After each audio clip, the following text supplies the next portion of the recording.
कानी बहू।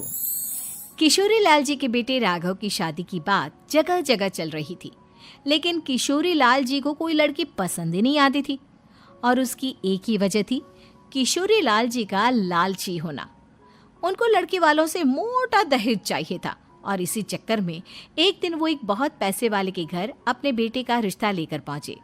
उस आदमी का नाम था ओम प्रकाश। देखिए किशोरी लाल जी, मेरी एक ही बेटी है और मेरी सारी संपत्ति जायदाद सब कुछ मेरी बेटी नैना का ही है। पापा, नाम से लगता है बहुत खूबसूरत होगी। कितना अच्छा नाम है ना, नैना। ओ, वैसे बात तो सही है आपकी। अब इतना पैसा है, जमीन जायदाद है, इकलौती बेटी, आप भी क्या करेंगे? सब कुछ उसे ही देंगे ना। बिल्कुल ठीक पहचाना आपने। बस बेटी की शादी और सारी जायदाद उसके नाम। पापा, बिना देखे हाँ कर दीजिए ना। इतना अच्छा रिश्ता फिर कहाँ मिलेगा? माला माल हो जाएंगे हम। मैं अपनी बेटी को बुलाता हूँ। अरे नहीं नहीं नहीं नहीं, आपकी बेटी का नाम नैना है, सुनकर ही लगता है बहुत सुंदर होगी। रहने दीजिए अंकल, मैं तो आपकी बेटी के नाम से ही इतना खुश हो गया हूँ कि उसे बिना देखे शादी करने को तैयार हूँ। अब तो मैं उसका चेहरा सीधे शादी के बाद ही देखूंगा। और इस तरह राघव नैना का चेहरा नहीं देखता और उससे शादी कर लेता है। शादी के बाद अपनी सुहाग रात पर जब राघव नैना का घूंघट उठाकर देखता है तो नैना की आंखें बंद थी। कितनी खूबसूरत हो तुम नैना, जरा अपनी आंखें खोलकर मेरी तरफ देखो तो सही। नहीं, मुझे शर्म आती है। अरे, मैंने तुम्हें शादी से पहले भी नहीं देखा, और अब अगर तुम आंखें खोलकर मुझे देखोगी भी नहीं तो मुझे अच्छा कैसे लगेगा? इससे पहले कि नैना अपनी आंखें खोलकर राघव की तरफ देखती, अचानक से लाइट चली गई और राघव नैना को पूरी तरह से देख भी नहीं पाया। अगली सुबह नैना राघव के लिए नाश्ता बनाकर लेकर आई। अरे ये क्या, आधा पराठा सीका हुआ है और आधा बिल्कुल कच्चा। ये तुमने क्या किया नैना? बहू, तुमने क्या आधा पराठा तवे से नीचे लटका कर रखा था, जो आधा सिका है और आधा कच्चा? मुझे जितना दिखेगा उतना ही तो सीखूंगी ना पापा जी। जहाँ जहाँ मुझे नजर आ रहा था वहाँ मैंने सीख लिया, जहाँ जहाँ नहीं दिखा वहाँ कच्चा रह गया होगा। इसका क्या मतलब है? ये कैसा मजाक कर रही है तुम? अरे बहू, तुमने इतना लंबा घूंघट क्यों लगाया हुआ है? देखो, हमारे घर में बहुओं को बेटी की तरह रखा जाता है, और फिर तुम तो इतना सारा माल लेकर आई हो। देखो, ये घूंघट डालकर रखने की कोई ज़रूरत नहीं है। हाँ नैना, पापा जी ठीक कह रहे हैं, तुम तो आराम से रहो, अपना ही घर समझो। नैना अचानक से अपना घूंघट उठा लेती है। अरे ये क्या पापा, नैना की तो एक आंख फूटी हुई है। नाम से नैना, लेकिन ये तो कानी बहू निकली। मेरे साथ धोखा हुआ है, धोखा। बिना दिखाए अपनी कानी लड़की मेरे संग ब्याह दी। मुझे कानी बीवी नहीं चाहिए। मुझे अभी ओम प्रकाश जी से बात करनी पड़ेगी। आखिर उन्होंने मेरे साथ ऐसा किया क्यों? अरे, आप लोगों ने ही तो पापा से कहा था कि आप लोग शादी से पहले मुझे देखना नहीं चाहते। अब मेरे पापा पर क्यों इल्जाम लगा रहे हैं? अरे लेकिन उन्हें बताना तो चाहिए था ना कि तुम कानी हो, एक आंख से तुम्हें दिखाई नहीं देता। किशोरी लाल और राघव नाराज होकर ओम प्रकाश को अपने घर बुलाते हैं। पापा जी, ये आपने क्या किया? शादी से पहले बताया क्यों नहीं कि नैना की आंखों में परेशानी है? अरे, आप ही ने तो लड़की देखने से मना कर दिया था।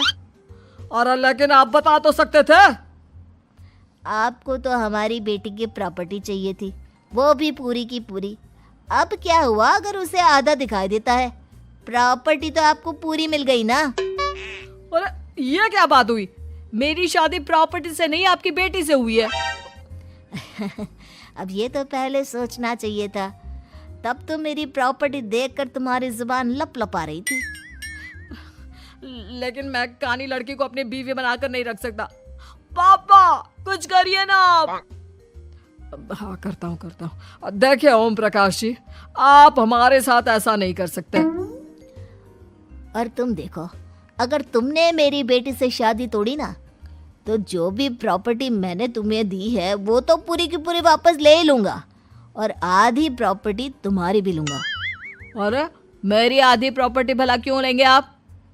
इसलिए क्योंकि मेरी बेटी को आधा नजर आता है और उसकी नज़र अभी तक तुम्हारी आधी जायदाद पर ही पड़ी है। अब तुम उसे घर से निकालोगे तो कुछ तो लेकर जाएगी ना। और अगर हम आपकी बेटी को अपने घर की बहू बना कर रखे तो? तो तुम्हारी पूरी प्रॉपर्टी तुम्हारी ही रहेगी, और जो मैंने तुम्हें दिया है ना, उसमें से बस मैं आधा लेकर जाऊंगा। अरे लेकिन अब आप अपनी दी हुई प्रॉपर्टी में से आधी वापस क्यों लेकर जाएंगे? अगर मैं आपकी बेटी को अपनी पत्नी बनाकर रखने को तैयार हूं तो? इसलिए ताकि भविष्य में अगर तुम मेरी बेटी को धोखा दो तो उसके पास कुछ तो रहे जो पति का हो। वैसे मेरे पास तो बहुत कुछ है, लेकिन अपने पति की कोई निशानी तो उसके पास होनी चाहिए ना। अब अगर तुमने मेरी बेटी को कानी कहा तो तुम्हें प्रॉपर्टी भी कानी ही मिलेगी, पूरी नहीं। जमाए राजा। किशोरी लाल और राघव समझ चुके थे कि वो बुरी तरह फंस चुके हैं और अब उनके पास वहां से निकलने का कोई चारा नहीं है।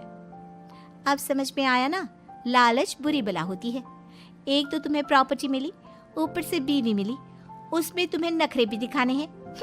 आए बड़े, चुपचाप बैठो दोनों। कुछ दिनों के बाद नैना राघव की कार लेकर बाजार घूमने निकलती है और जब कार लेकर वापस आती है, ये क्या? एक तरफ से मेरी गाड़ी पूरी खराब हो चुकी है। लगता है तुमने मेरी गाड़ी को किसी दूसरी गाड़ी के साथ एक्सीडेंट किया है। अरे अरे कितना बड़ा नुकसान कर दिया तुमने बहू। वो क्या है ना पापा जी, मुझे एक आंख से दिखाई नहीं दे रहा था, सामने से गाड़ी आ रही थी। मुझे तो सिर्फ आधा ही दिखाई दिया और वो गाड़ी मेरी कार से रगड़ते हुए निकल गई। अब मैं क्या करूं बताओ? आप इसे ठीक कराने के पैसे कौन देगा? तुम्हारे पापा?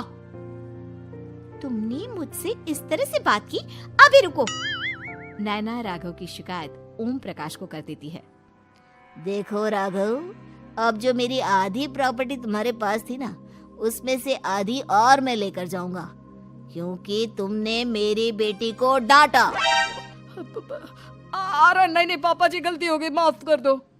गलती की तो कोई गुंजाइश ही नहीं। अगली बार मेरी बेटी को डांटा तो बची हुई आधी में से आधी और ले जाऊंगा। लालच के चक्कर में हम दोनों ने बहुत बड़ी गलती कर दी बेटा। एक तो तुम्हें कानी बहू मिली और ऊपर से जो माल मिला वो भी काना।